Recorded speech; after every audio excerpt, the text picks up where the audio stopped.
Hello. Hi, John. How are you doing? Great. How are your plants doing? Not so much. Hello.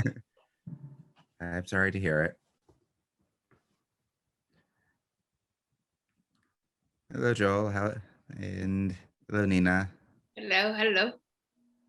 Hi, Jonathan, Nina, Vanya. Hi, How Joe. are we?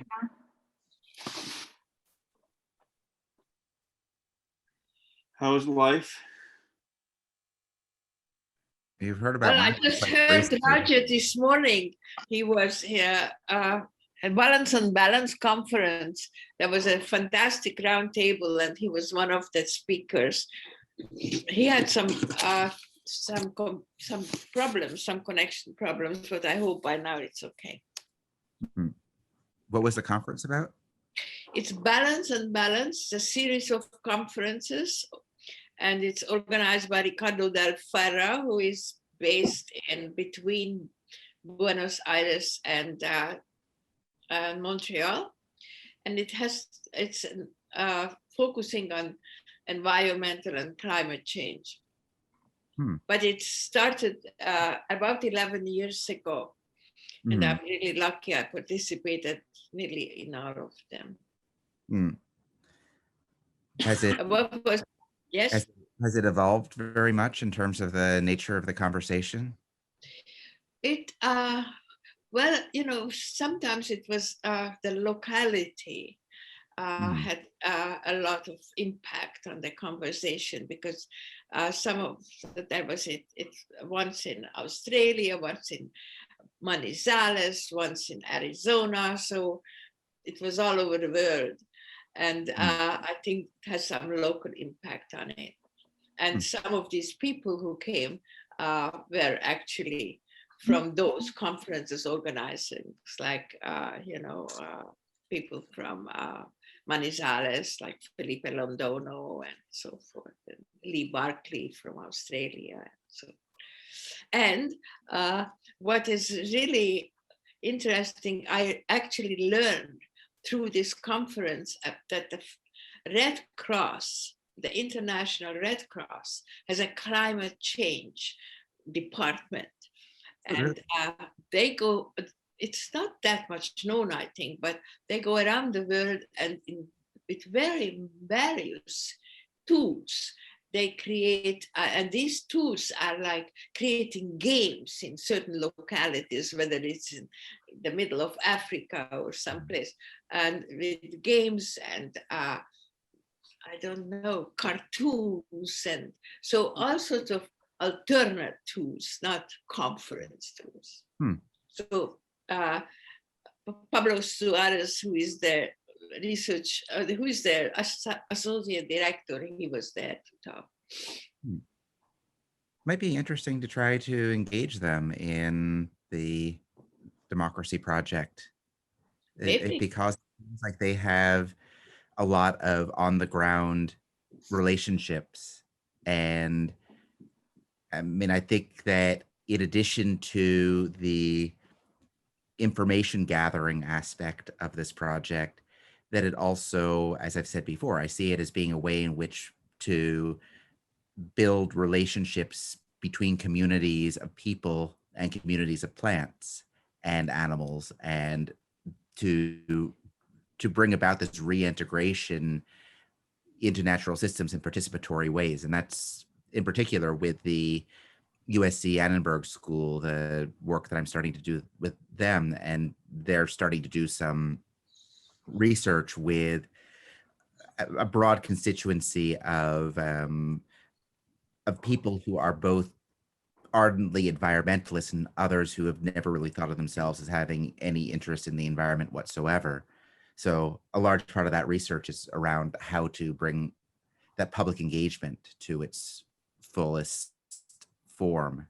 And so, yeah, I mean, when you mention games that are being played through this initiative through the Red Cross, seems like it could be kind of interesting in that sense, to not to think about what we're discussing as a game per se, but as an activity that could help people to reintegrate. Yes, I mean this was the remarkable aspect of, for example, these speakers, because there was Lee Barkley, and she is from Australia, from the north, and she is a sound artist and a composer, and her big projects are about sound ecology. Mm-hmm. And so that's again a different aspect of how we can access problems in environmental issues. Who is the person at the Red Cross who's running that initiative? His name is Pablo Suarez. I know him, so I can introduce the two of you, or he can be introduced to PPP. I never know, because I know quite a few activists in different places and in different with different backgrounds, but they are all on the edge moving forward. But to be a provocateur, that's a subjective idea. Who is a provocateur? That would be very interesting, because I think that given what we're doing with USC with our Civic Paths program, and given what Red Cross is trying to do, and it sounds to me like their approach to climate change is climate change awareness and activities that bring as wide a sector of society as possible into a grounded awareness of climate change, climate, and biodiversity and these sorts of issues. So this could be a really interesting moment to think about that as a partnership. Yeah. I don't know how well known this is in general Red Cross activities. I don't know that. I know Pablo, and also another guy from there. I don't remember his name. And I have been in conferences with him, and it was always amazing what they were saying and how they were saying. Yeah, let's try to have a conversation with him. I think that would be really interesting. Also to Roger and Joel. I am just one of the PPP persons. And Vanya. What do you think? Vanya, Joel, what do you think of that as an idea? I think it sounds great. It was causing me to think about whether or not there are other kinds of agencies like that as well, the Red Cross, that could be tapped. So I'm just kind of stewing on it a little bit. I don't know Pablo. What's the last name, Nina? Suarez. S-U, I think E-R-E-Z. I think so. I think it should be S-U-A-R-E-Z.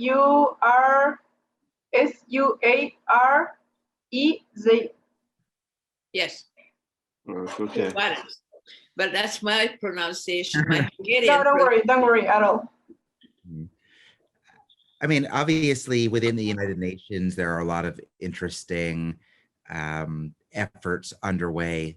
And I think that now that they have finally realized that climate change and biodiversity are not separate, but actually are part of the same larger issue, I think that there's a real interest on their part, as well as the fact that these questions fit in with a lot of the SDGs. So, UNDP, UNESCO, who I'm already talking with about various other things, number of UN agencies that could be interesting. They're huge bureaucracies, and it's very hard to. That's what I want to say, that this is what is, for me, especially with my way of thinking and acting, it's fantastic that, they are informal and approachable. If we say anything, I can write to Pablo today, and either he answers today or whenever, but you can access him. And the most of these places you write to something, you don't know to whom, and you don't know where it ends up. No, I think that it's really a matter of relationships that we have.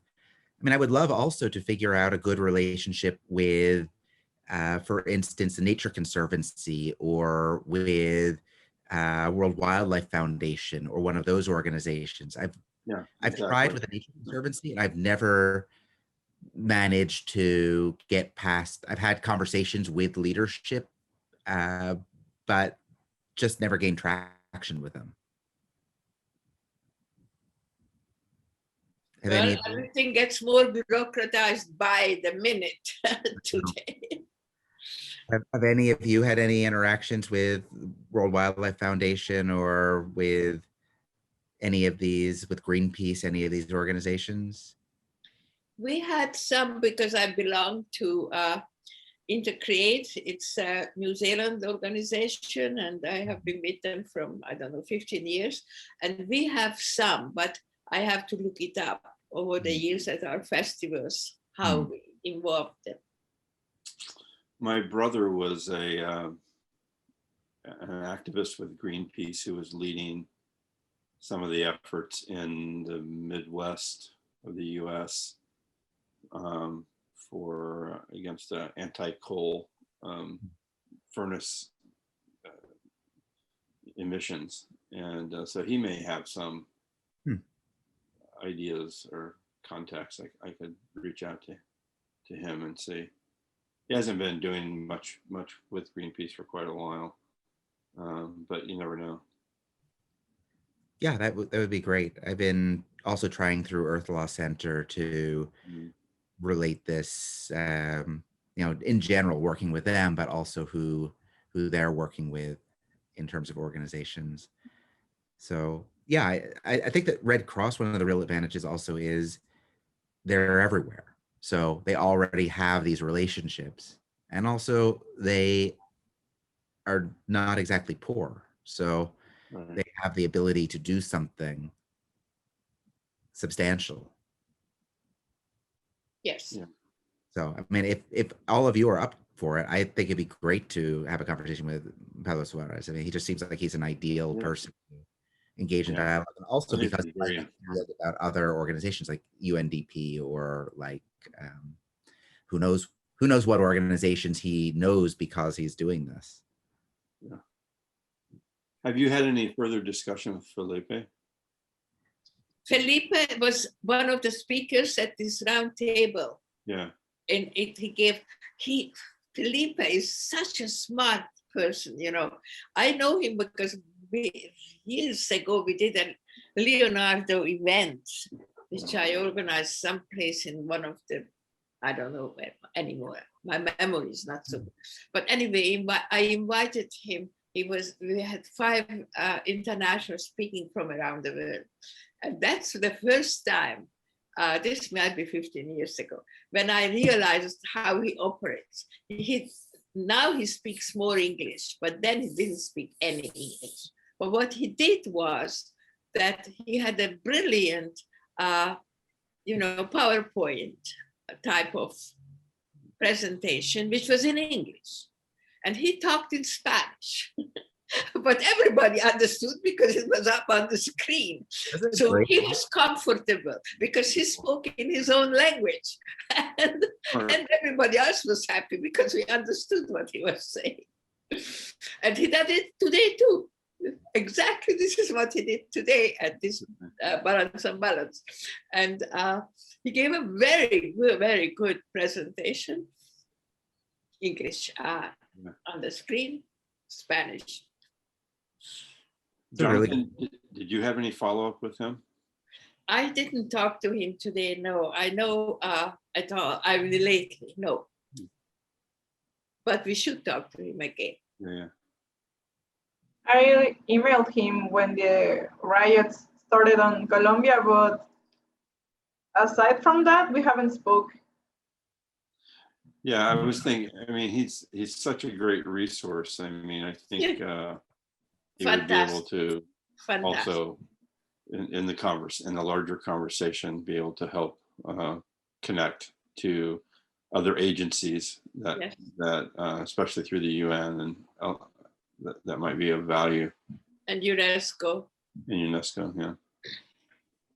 yeah. I mean, we are so lucky between us. We have such a network of so many brilliant people. I mean, I am always absolutely overwhelmed by that. Yeah, it's Who, amazing. who is Felipe? Felipe Londono, Mhm. I mean, and he is a professor now in Bogota, but for many years he was a professor at Caldas University in Manizales. And in Manizales, he for I don't know how many years, but over 10, he has organized in collaboration with some others the Imogen Festival, which is an international festival, but featured a lot of Latin Americans. And actually we had Leonardo events there quite many years ago, which he supported. And once he paid for a Leonardo Education Forum event for presenters from all over Latin America. Yeah, I sounds like believe Roger, I believe Roger sent an email to introduce you to, but maybe I'm hallucinating. no, I sent an email to introduce, I thought I did, to introduce the two of you. But I can follow up on that if we need to.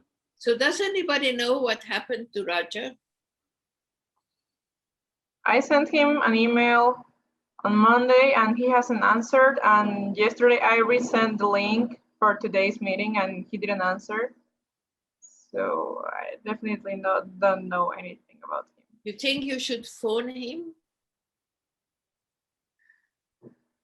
I can send him a note. Please. I can't phone him from Toronto. I'll do that. So keep going, yeah. Jonathon, you are the star of this meeting, so talk to us. So, well, I can tell you about what I've been scheming with USC and Earth Law Center, because it might be a sort of paradigm in other contexts as well. And what I've been trying to figure out, as I said a moment ago, is how we can make this proposition as accessible as possible to as many people as possible so that we get them involved, because we definitely need to be observing the environment in which we live out of the fact that that environment can tell us a lot about the policies we should be pursuing, and also out of a respect for other life forms as having autonomy of their own.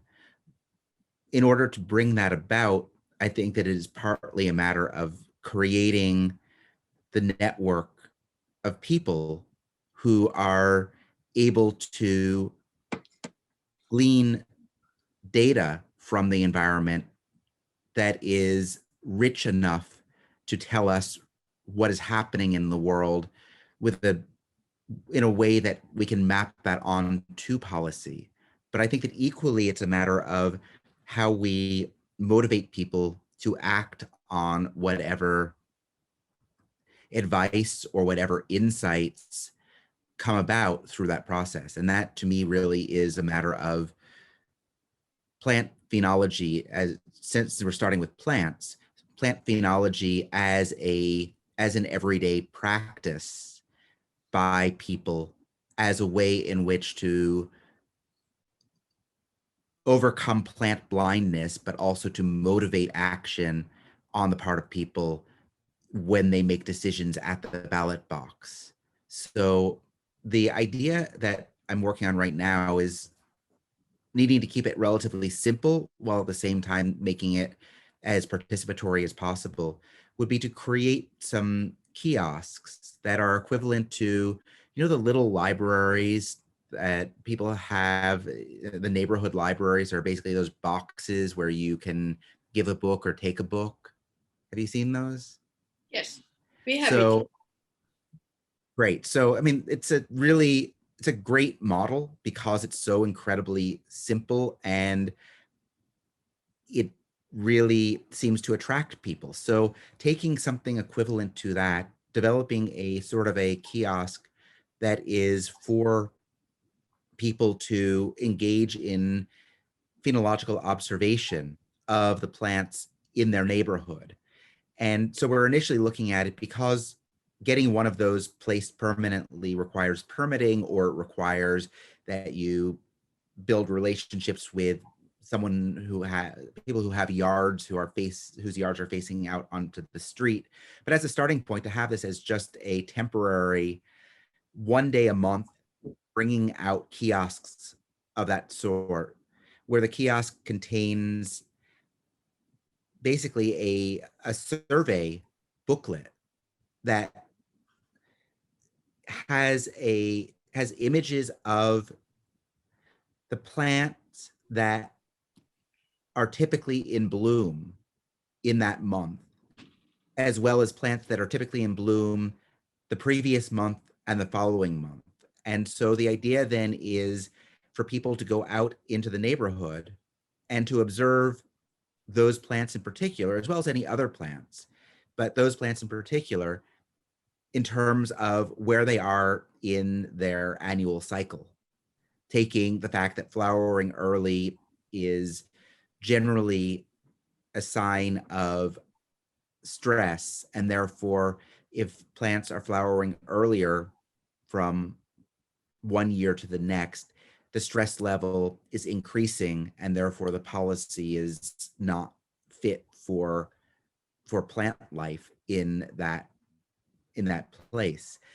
And if plants are starting to flower later, that in fact it is that fitness is increasing, or that the policies are doing a good job on from the perspective of the plants. So basically you have these booklets, and people are encouraged to make notes, drawings, whatever sort of engagement they want, making observations. And there's a precinct map as well, so they have mapped out where they're going. And that booklet then is brought back to the kiosk. And ideally we have, on a given day, we have hundreds of these, maybe thousands of them, because we can have many kiosks within a neighborhood, and we can have kiosks in many neighborhoods since it's relatively easy to move these kiosks around. And that then allows for an observation of whether plants are flowering early or late relative to previous years, and also gives us a lot of qualitative data that can bring greater nuance into all the other aspects of the plant's life cycle, such that we have a really rich data set to work from in terms of being able to do the policy analysis, and to be able to then publicize what the plant's response the plants are having to policy. But it also means that people are really looking, because if you have that booklet, you're going out there, and ideally you're doing it month after month. But even if you do it only once, you're really looking at what is happening out in the environment, and you have some understanding of why that's happening. So it's a very simple model. It requires a few volunteers 1 day every month, kiosks that I was actually looking on the website for the little community libraries, or whatever they call it. And there's a kit that is a couple $100 that I could see quite easily modifying, or come up with a design that is unique to this project. But this then becomes something that can very easily be deployed in any city. And so we're going to start in Los Angeles, if we can get the funding to do so, with the idea that we will do this for the full calendar year in 2022, and then in 2023 be able to start going public with what the results are. But I think that it has a lot of potential to bring phenology to a new level that is qualitative as well as quantitative, and it will bring a lot of people into that network, just because people are going to see these kiosks, and there are these booklets, and you can take the booklet, and the booklet familiarizes you with the concept and with the plants in your neighborhood, and builds this reciprocal relationship. So that's kind of where we are right now. What are your thoughts about how the data, or the collection of data resource, then migrates from the kiosk to be collected somehow and analyzed. So the idea is that you take a booklet, a blank booklet from the kiosk, and you go out into your neighborhood, and the booklet has images of the plants that you are observing in particular. And as I said, there's space also to observe other plants as well. You bring it back the same day to the kiosk. And so they're all collected there. And then those booklets become the basis for doing a quantitative analysis of whether plants are blooming early or late, how early and how late, or how late, and which ones. And you have multiple data points over the course of the year, because you have the plant that should be blooming according to history. You have the plant that should have bloomed the previous month, and the plant that should be blooming the following month. So that bracketing gives a baseline for being able then to make some quantitative determination of, phenologically speaking, what's happening in that neighborhood. And then the qualitative level comes in through reading all those notes that people take and looking at what else is visible in the images. So in terms of the life cycle of a plant, there are many details that are all relevant. And we know some, but I think there probably are a lot of others that may not be known, because phenology has become a very formalized discipline, just from the standpoint of how you can efficiently process data. So you have 12 data points in terms of the life cycle of a plant, such as when the pollen drops, such as when the fruit ripens. And these are really efficient in terms of being able to have a large network of citizen scientists go out there. And so you tell them, this is what you're looking for, just bring back these data. And then you have a database and you can get a big picture. But what that misses are all of the observations that I think are possible when you move from a citizen scientist to a scientific citizen, which is really what I'm motivated by at a philosophical level here, where people are really looking, and where what they're seeing might inform and even inspire scientifically deeper understanding of what is happening biologically, and what, if not causality, at least correlations can be drawn between that and conditions that are known to be stressing, or conditions that are not known to be stressing that are revealed as such, because you're also making observations about the environment. So within the booklet, there also is space to make observations about what you're seeing in the environment around the plants, and all that contextual information, which is at the level of a national phenology network, for instance, it would be totally unwieldy. But at the level of a neighborhood, I think that actually having people who are not trained phenologists, and also who are not deployed instrumentally, that has a really big potential in terms of the science as well, and in terms of relating the science to the stress factors, and therefore being able to go deeper in the politics. As you described it, on a very simple level, I think the model in some ways for the booklet is the lab book, the lab notebook, Like that. which is a traditional tool used by researchers to make notations, write down their thoughts about experiments, et cetera, and make record of their research process. So I can imagine there being a format that is the kind of lab research notebook that is distributed, that has the useful information that you talked about to get people going. But I was thinking about the collection of those notebooks at the end of one year, and I can imagine there being this just incredible library of these notebooks that for exhibition purposes could be really interesting as a kind of base, and then whatever analytics are applied to those results, of course, would be is important. But the actual object, I think, is actually really fascinating. Yeah. This idea that I've got a lab notebook and I go to my kiosk and I come home, I go back and I go, and I become engaged in a community of researchers who have this shared resource.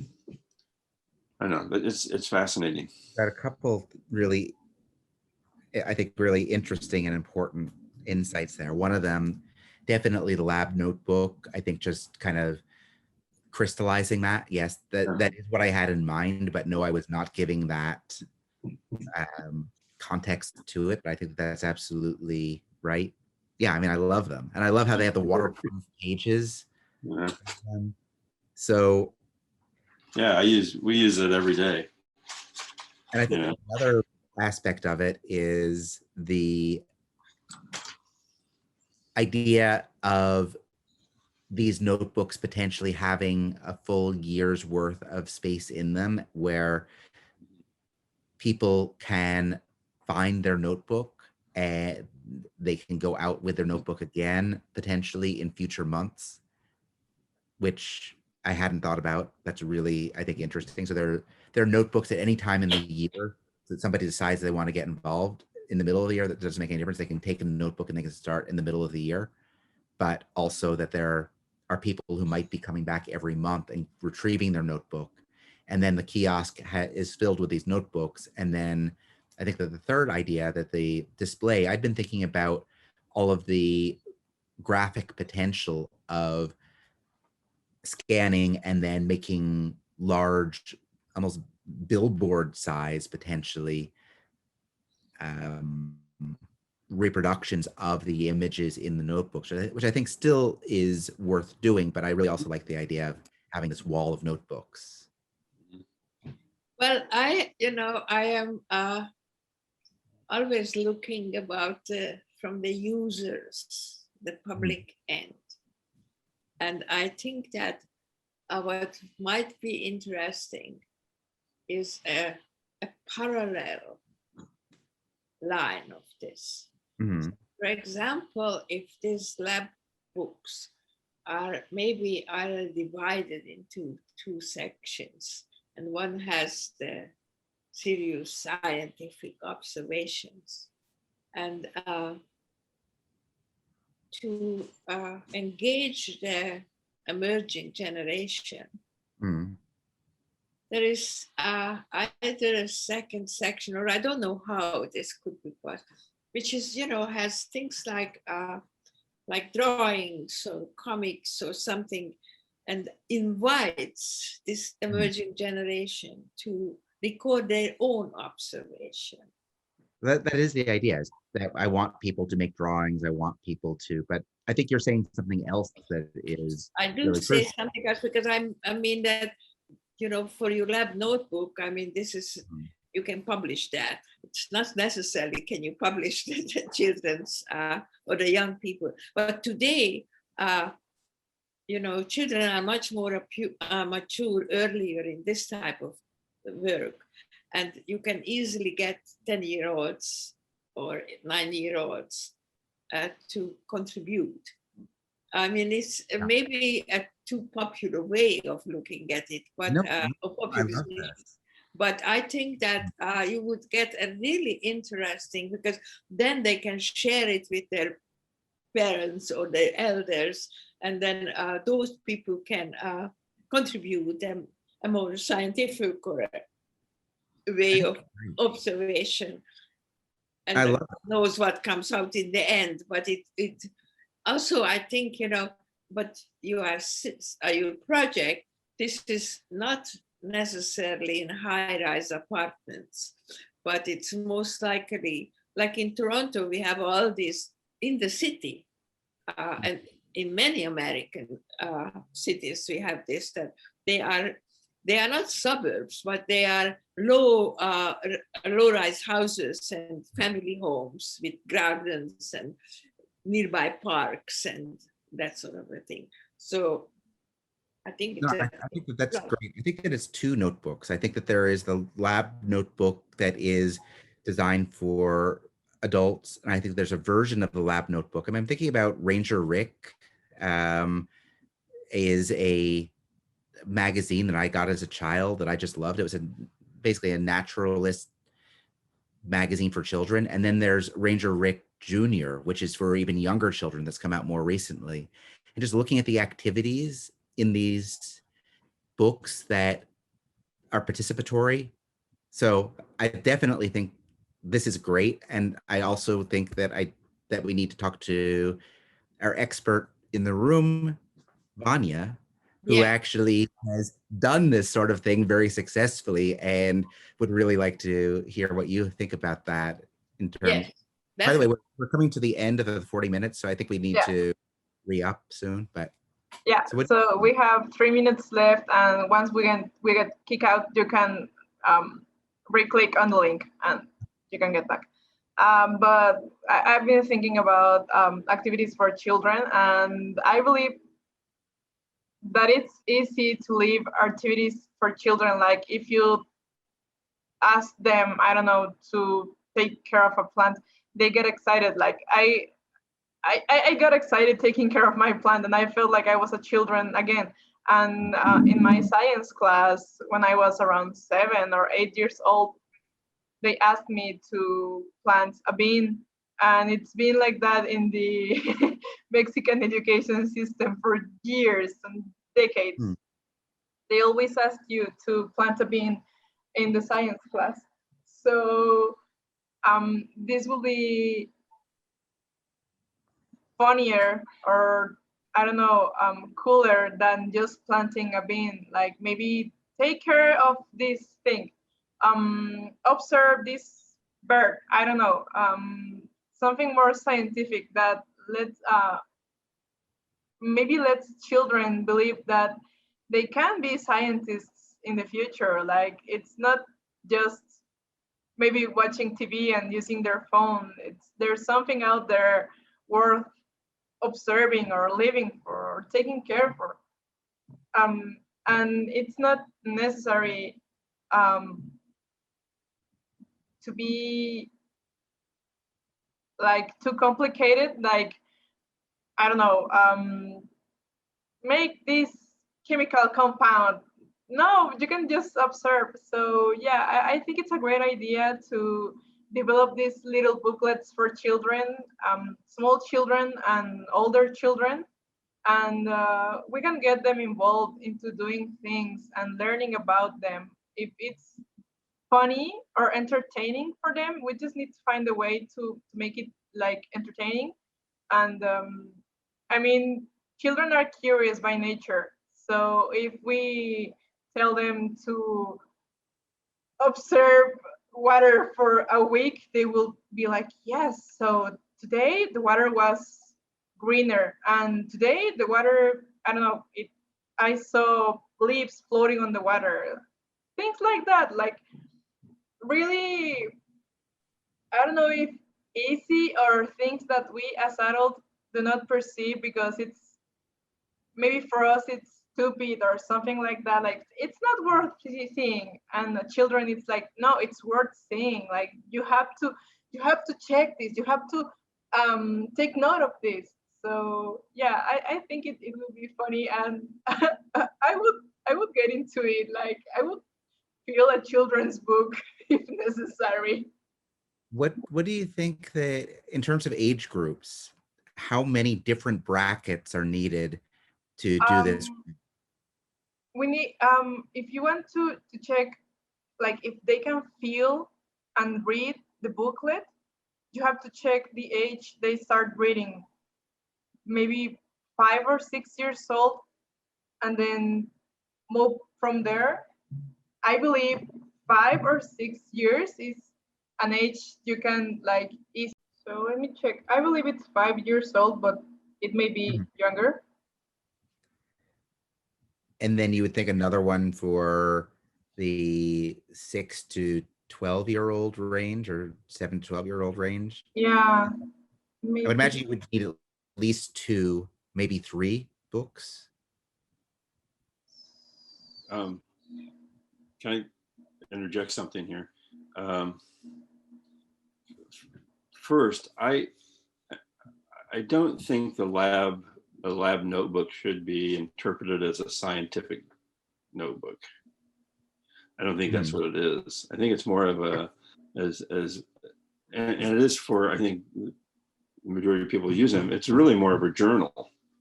Yeah. You know, it's a way of tracking your thought processes over time. I was really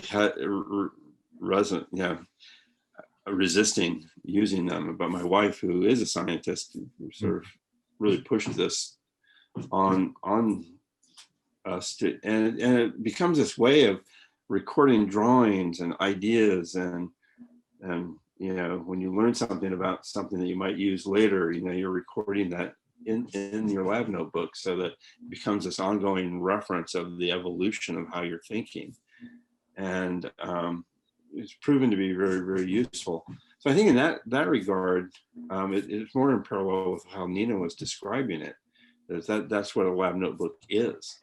And the second thing I would say is, I'm a little uncomfortable sometimes when we start segregating the sort of youth from adults, you know, as if there's 2 different parallel universes that have to be operative. And that's clearly understanding that there are different levels of reading and all that they go into it. But in some ways, we're asking both adults and children to do the same thing, which is to think more simply, you know, and to record, you know, make the notations or recordings in the simplest way. On one hand, I think that for adults, as Vanya, as you just pointed out, adults can't see the world because they can't see the world from a child's eyes. You know, we lost the ability to play, all of those things. And then from the child's side, children are often relegated to not having access to the challenging problems of the day. You know, they're sequestered from it. And I think there's a balance in here of figuring out, you know, how to approach the communities in a way that it doesn't further divide them in terms of knowledge production. You know, that they're in the same space. I think that makes a lot of sense. I think that what I'm hearing from Vanya is more in the realm of activations. So basically, the notebook is a blank slate, and you fill it according to what interests you, but how people are prompted in that curiosity. So I mean, as I said, I really don't like the citizen scientist model, and that's why I'm advocating that we need to have scientific citizens. And I think that likewise, I mean, I was a child who just was infuriated when I was seated at the children's table. Right.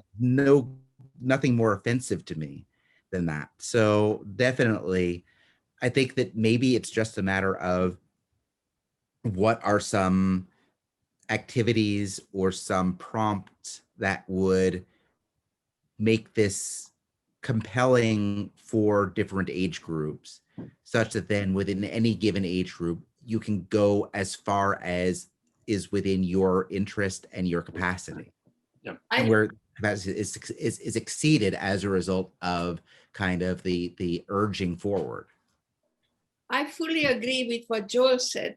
And where I mentioned that have a separate richness book is only because I thought that you want to have a more scientific logbook. But if it is more a journal-like thing, then it's much better to have something which embraces different generations. And I would like also to add that during the pandemic, I have a friend who is a teacher, but she wanted to do something with children who couldn't go to school and maybe were not very happy to sit with the screen all day. And so she had little classes, just a group of children, and she did everything outside.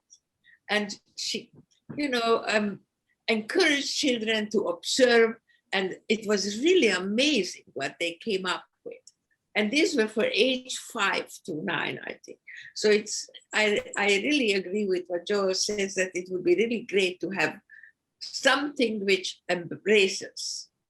I don't think that the scientific versus non-scientific, that's a frame that I think is problematic, which is to say that I think that there is scientific as accepted today in academia, and there's scientific as understood in the larger history of science and natural philosophy. And what I'm trying to achieve is the latter, which is something that is fundamentally, there's a subjectivity to it. There is a personality to that notebook. And the thing is that when you look at scientific notebooks of scientists, in particular looking at those of naturalists, yes, they are being rigorous and they can publish on the basis of what they've observed, but they're doing so in a way that has a looseness to it that allows for all the degrees of freedom of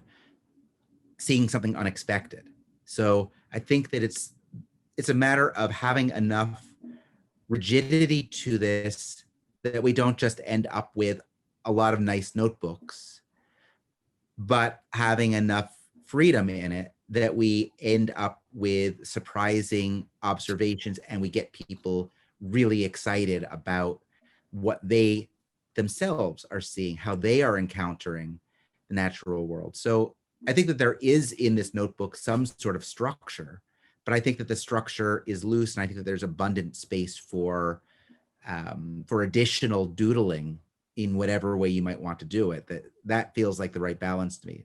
One other thing that I think is really interesting is the lab notebook and the ballot have an interesting connection in that both of them are designed with effectively with fraud protection built into them. Scientific notebooks, in terms of how they're made, are at least at some level made such that if somebody challenges your data, the lab notebook serves as evidence or actually shows that you were cheating, in the same way that ballots have built into them certain qualities that are based, that are meant to ensure that the ballot has been honestly cast and that the vote has been conveyed that is actually the vote that was given. So that's something I have to play with a little bit. Sorry, go on. I would also like to talk to the point of the kiosk. I have many of these kiosks in the neighboring streets, and because every day in this lockdown, I walk around. That's the only place I can do anything, to walk around the neighborhood. And we have several of these, and many of them homemade. So it would be quite interesting to give an option to people to do this homemade, and an option if they want to have a build something. But that might be another interesting aspect of the whole project. I think that makes a lot of sense in terms of iteration, basically. So once it's been prototyped in Los Angeles and in a few other cities, and it's basically been something that's a little bit top down in terms of how it's organized, then because if you look at the website for the little community libraries, they have the kits, and they also have the instructions, and they have a lot of different levels at which people can engage this. And I think that likewise, And maybe it's a matter of then coming up with what is the website that allows for all of that so that different communities will respond in different ways. So I totally agree with you, but I do think that at the outset, having something that is well organized is going to be really important to be able to show the Well, I mean, potential of this and to be able to really kind of say, okay, here's what I had in mind, and here's what I had in mind working with these people. We did the best that we possibly could with it. It is a prototype, but I think that prototyping as a process that is internal and then externalized and then is observed experimentally in terms of how people respond to it, that's really important to begin with. I think just as a matter of strategy, that's what you're saying is true, in terms of how to get it going. But you may even take that to the sort of extreme, which is you provide the initial prototype box that, and you do, I don't know how many you're thinking about doing. I'm arbitrarily going to say 50, 50 of them, and they're customizable. They can easily be customized, but it doesn't put a burden on anybody to actually build them. It's more about where you're going to put it, where you're going to install it, kind of thing. And I just subscribe and I get one, and then I'm up and running, So I think there are ways to grease the wheels to get the thing moving, that could work.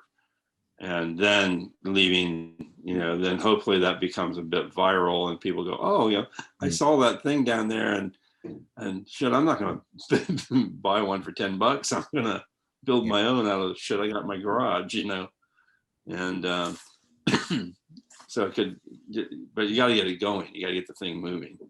Right. And that's really where I am right now with USC and Earth Law Center, is putting together a proposal to try to get funding, approximately looking at around $125,000 in funding, plus we're getting about $100,000 in kind from USC and from Earth Law Center.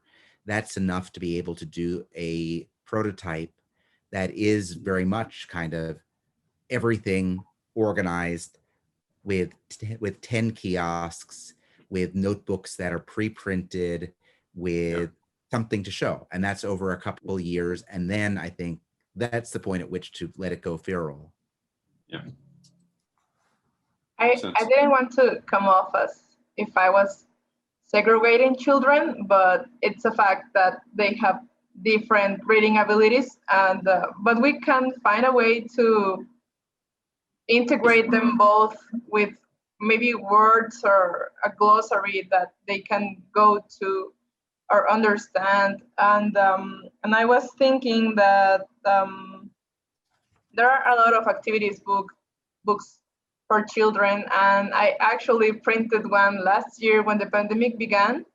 In Latin America, there's a very popular show, a Chilean show called 31 Minutos, and it's kind of a news program, but for children, and it uses puppets, and it's really fun.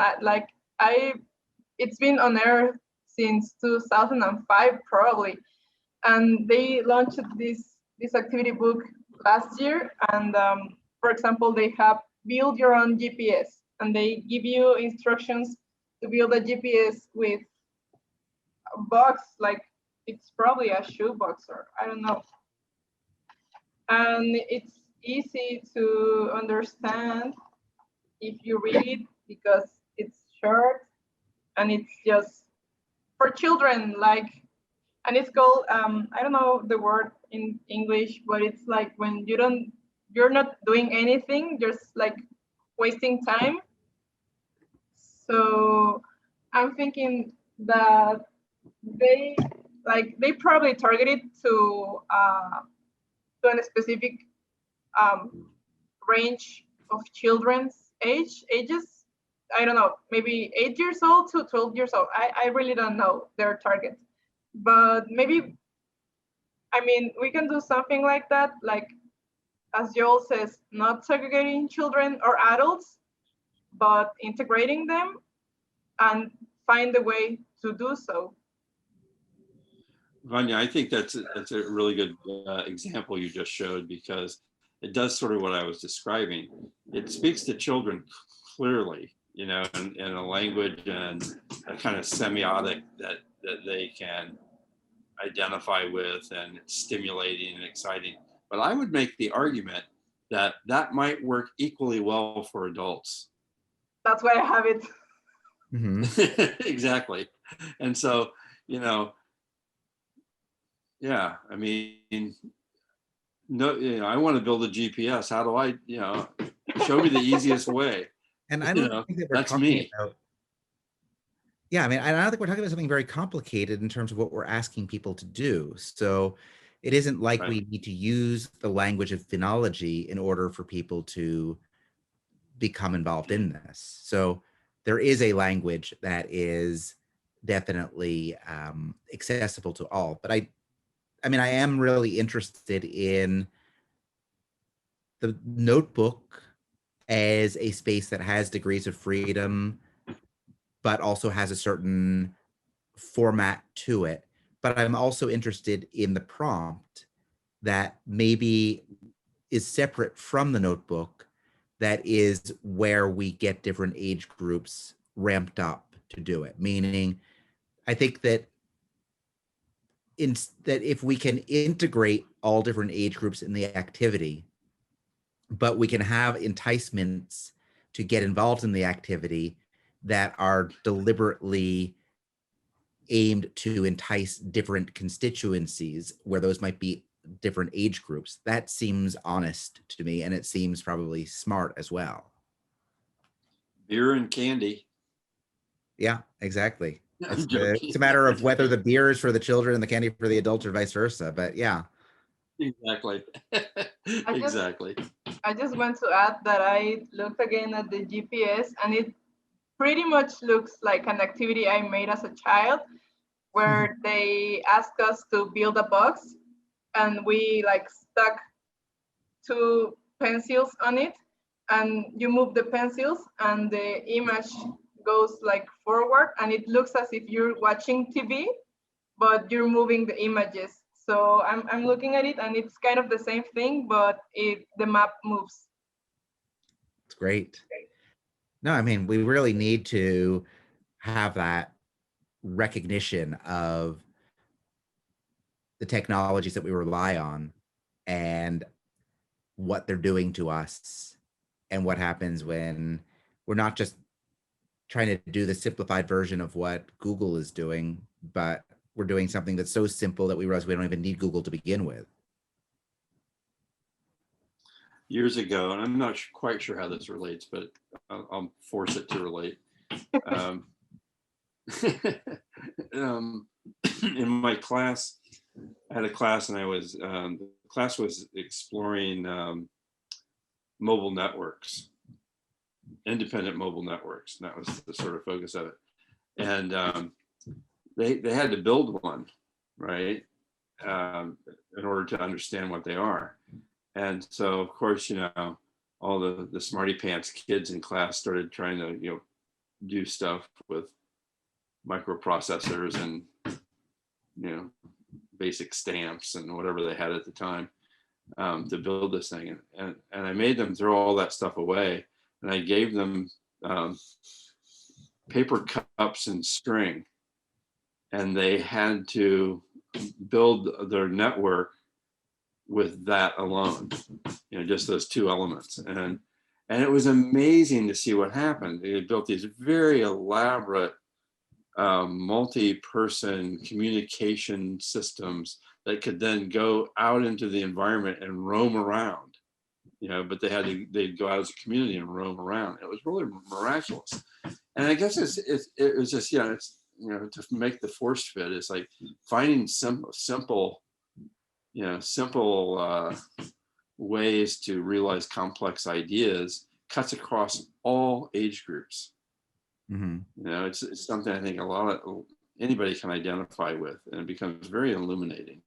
You know, you can learn something about something very complex by doing something very simple.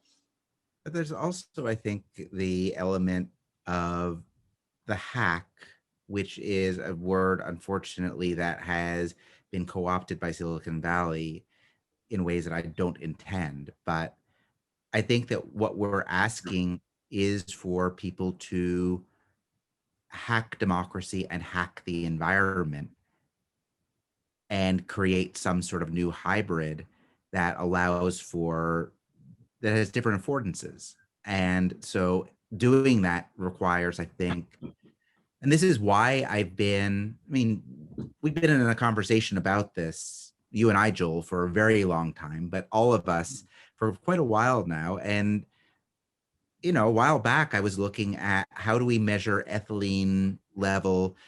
How do we measure transpiration of plants by doing measurements of UV reflectivity? How do we then, I think there was another, oh, there was the banana differential, which was even simpler. And I think that really the trajectory of this has been, let's get it to be as simple as possible so that then we understand what we're doing and we can build on it. We also understand we have some sense of what we've been doing that we didn't understand. And we can approach that from this new foundation, which I think is really what that GPS is doing. And also what Joel, with your exercise, was doing. So starting from zero, to use the Bauhaus terminology. Yeah. So, well, that sounds like a plan. yeah. I think that, and your force fit of the story that you told was great, but the story in its own right really is helpful because, you know, that's just totally naturally what I like to do. But I think that thinking about it in terms of what this is all about, it's great. So thank you for that. And I think this idea that's sort of driving partly behind all this is, you know, scientists, citizens. You know, there's a question there, you know, so what are the skill sets? You know, what do I need to do what does it mean to be a citizen? What does it mean to be a scientist combined? And how do I operate? And those are serious questions. Well, I'm calling a scientific citizen, not a scientist citizen, deliberately, because the word scientist historically is, I think, very much comes at the moment that science becomes professionalized. So the transition from natural philosopher to scientist is a very deliberate transition. And so but science is a much older word. So I'm kind of asking, and then there's the question of citizen. And, you know, this is an interesting one too. And as I'm collaborating with the University of Arizona on some other projects, and so talking about these formulations, and they're saying that they use community science rather than citizen science as a term, because citizen in Arizona in particular, there's a red flag quality to it. But I kind of like the red flag quality to it. And because this is a provocation as well, it's a provocation to a new idea of citizenship. And the citizenship is a citizenship that is shared by all of us, where all of us actually include all other species too. I think it probably comes down to the idea or the concept, the preconception that crafts or sciences or arts must be academic or institutionalized. Like you need to have a bachelor's degree in arts, in science, in whatever stuff to be like to be a scientist, to be an artist. And before universities, like we could develop anything we would or we wanted just by studying it and not having a bachelor's degree or something like that. Like, so maybe there's an idea that you can only be a scientist if you studied, I don't know, chemistry or biology in college, and you get a master degree and then a PhD. And you can be a scientist if you're a child and you've been studying bugs all week. I don't know. Maybe it's weird idea, but I think it's totally consistent with another project that I'm starting to work on, is to create a scientific journal for all species, because other species are also our scientists in that sense. They are engaged in, any organism in order to be able to survive is engaged in observation. There is a method. That method is in fact resulting in insights. Those insights often are separate from the insights that humans have access to as a matter of their sensory capacity, as a matter of how they analyze the system and so forth. So the idea is to create a journal that is for all species, that facilitates a co-PI relationship between a human and a river, for instance, and doesn't instrumentalize the river, nor does it take the river as object, but as a subject that is working with us. So anything we can do to break down the idea that the scientist is in a privileged position and where there's this hierarchy, I think is a really positive move forward.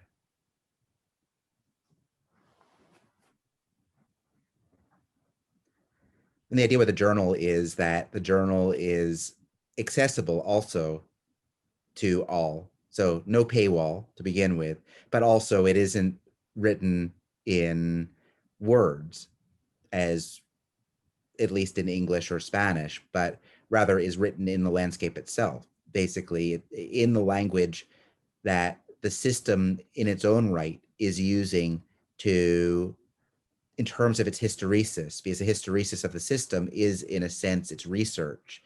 And basically the scientific journal is a mechanism for human hysteresis. But if we work in a way in which the meander of a river is its publication, that is co-published with us in a way that becomes legible through mapping of it, there's a possibility of researching together and accessing that research together and being able to use that research collectively toward a way in which to understand our world and to live in it more,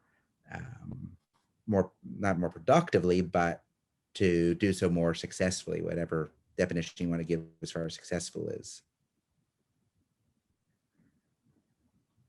So I'm starting to formulate that as a proposition where there would be an atlas to the publication, where the publication is written in the land around the world, and the abstracts are all in a published form in an atlas, which is so there are abstracts there could be for other species as well. But for humans, there's an atlas, and it brings you out to these different landscapes, and it brings you out to them in a way that you are able to read the research that is this research that is co-authored by humans and others.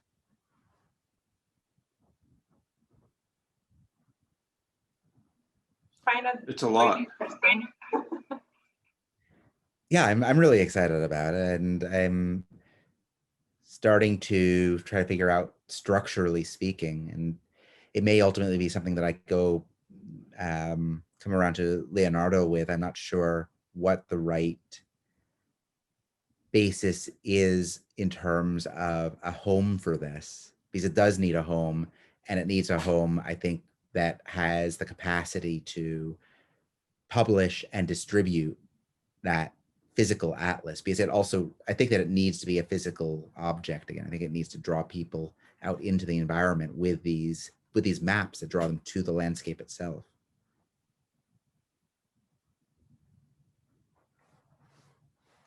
Yeah, we'll have to think through how that connect point, with Leonardo, how that could play out.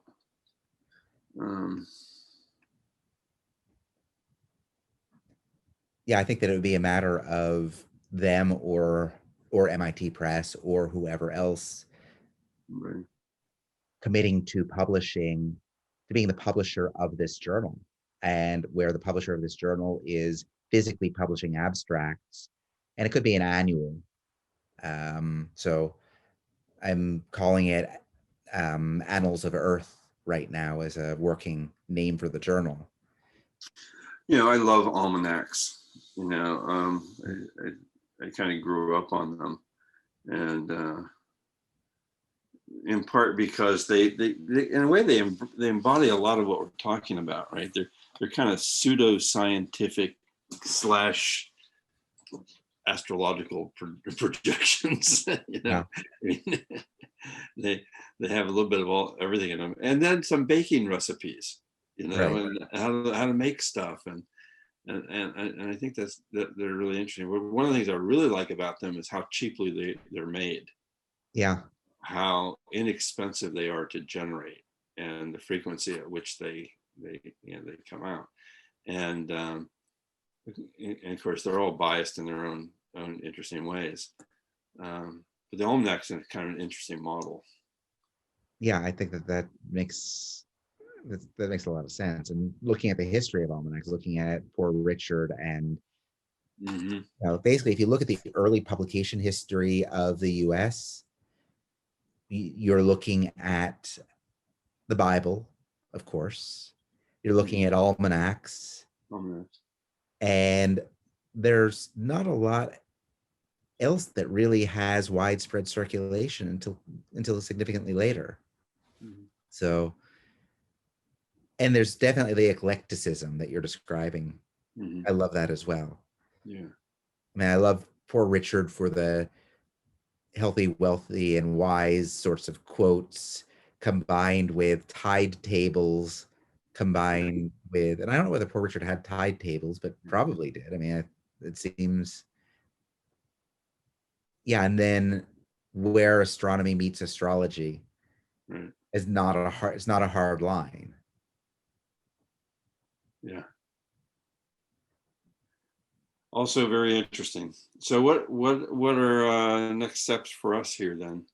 Where do we see this? I think that still we should try to get the roundtable of all of us when Roger shows up as well, what you've been doing in terms of how you've been accounting for the plants in your midst. That would be really exciting.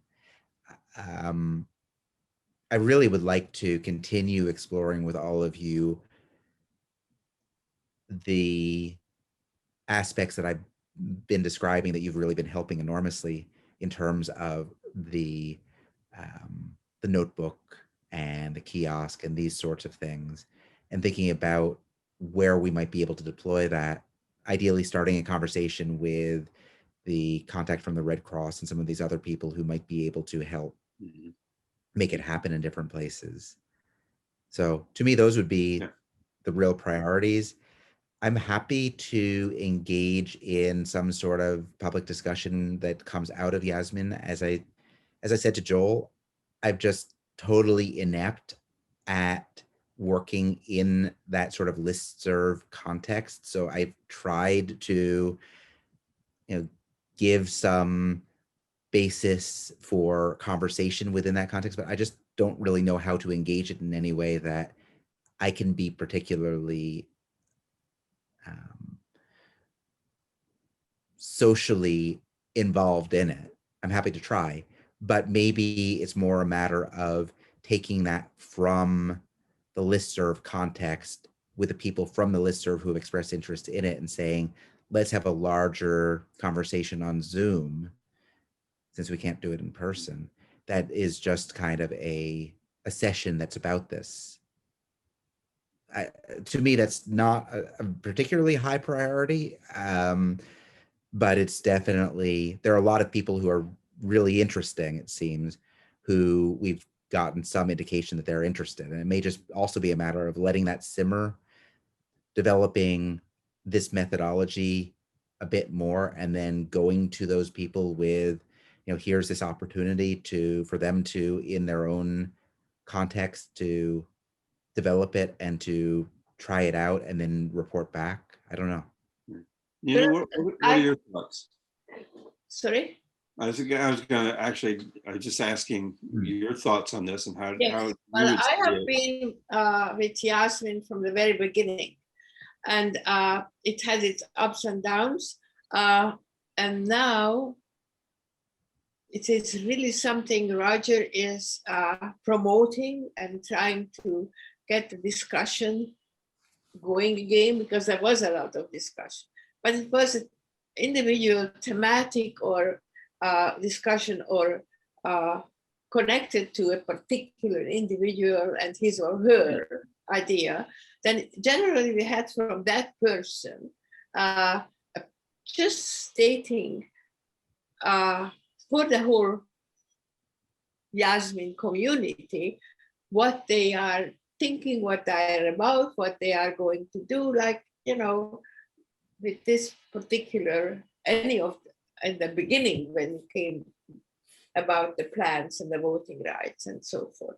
But whatever this person wants to do, because that then generates discussion from people who are in the community. And you can get sometimes very unsuspected, interesting things. Now, it will be more difficult now because to begin with, this type of communication was more prominent and popular 10, 15 years ago than it is now.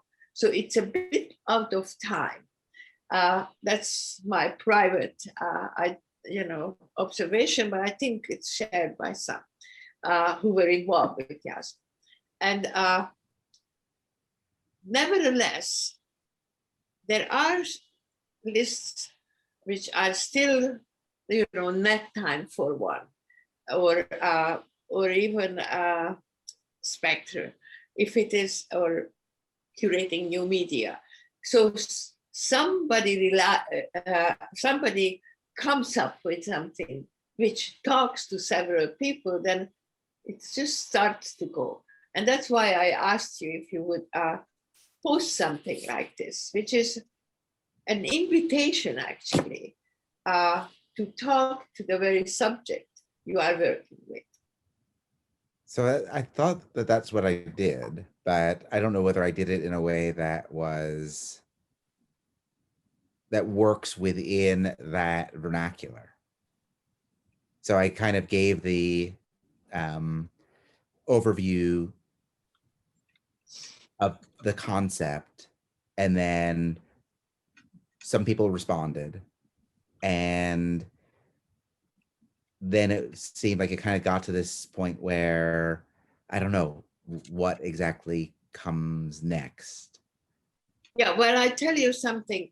It's a conversation online, so it can be very spontaneous. So if I would be, I'm sorry to say, if I would be you, I could say that, hello, Yasminers, we started this conversation, but perhaps what I posted before is not necessarily understood by everybody. So can I invite you again?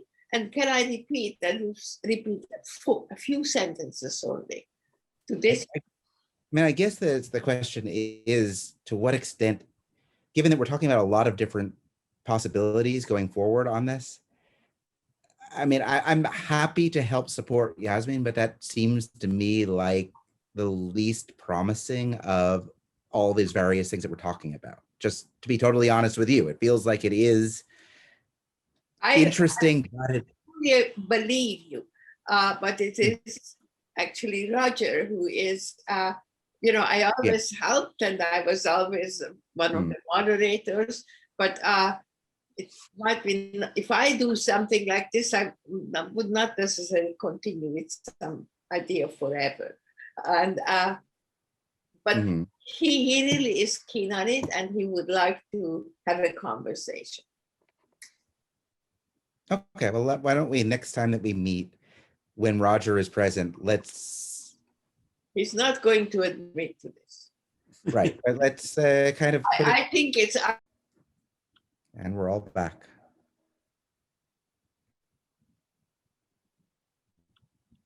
Just to finish, I wanted to show you a picture of my plants voting.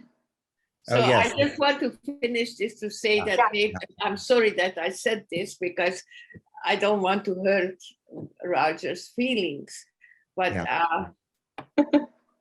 that's a story. Well, to be fair, I think, and I'm not going to speak for Roger either, but I do think there's something to be said for this idea of 2 to 3, 4 people who have an interest, having an opportunity to have a dialogue about it and just see what sticks and what doesn't stick, and not trying to influence a larger public,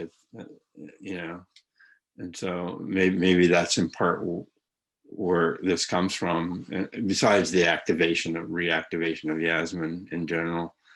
But on the other hand, Jonathan, I sort of agree with you. And I think it does make sense for us to look down the line a little bit about whether or not there is a kind of conversation that we would like to structure that perhaps involves Pablo and Felipe and yourself and maybe a few others, that would be a really interesting forum that we could do, not dissimilar to what we did around education, Nina, earlier, or you did around the education earlier. There might be some sort of a public forum that we'd want to host as the PPP group around this subject matter, and then we'd have to think about what that structure that looks like and how it gets done. That to me would make a lot of sense in terms of the people who have responded on Yasmin seeming like they would be great people to have involved in that.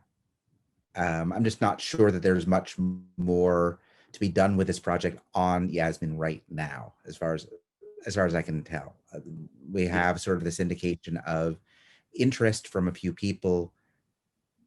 We've made note of that. That becomes a possibility going forward to work with them.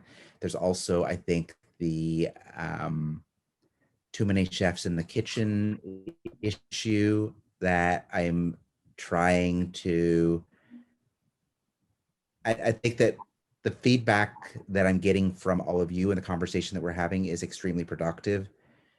I think that it becomes really diffuse really quickly as you bring others in.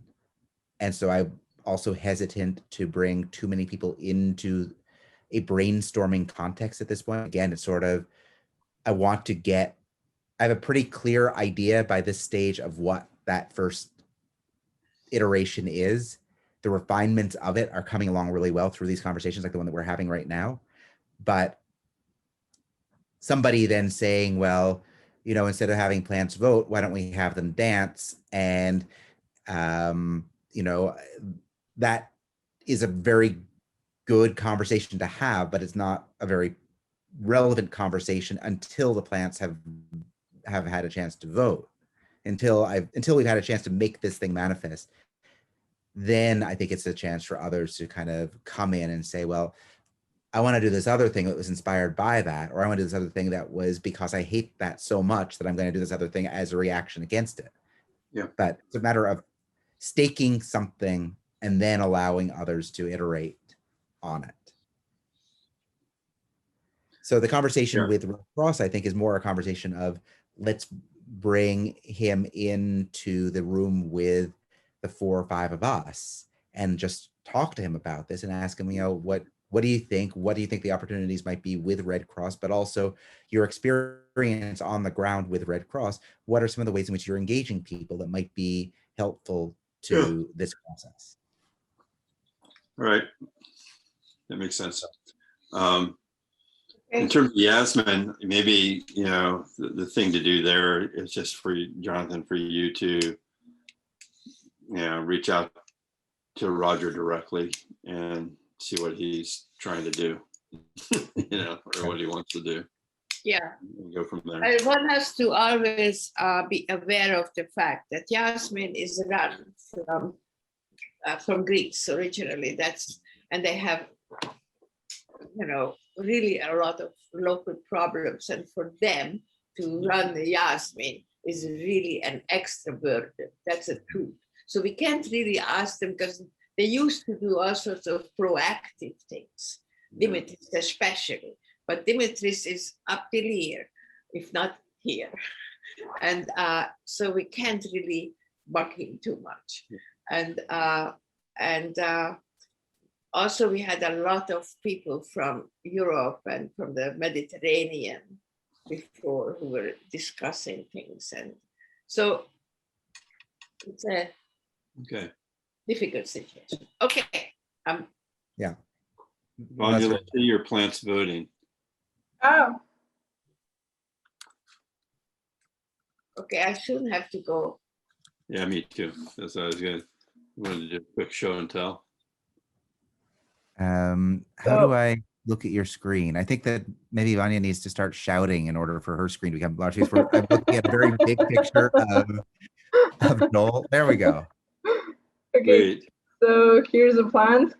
Here's my ID, and they mark our fingers, like our thumbs, to make sure we haven't voted yet.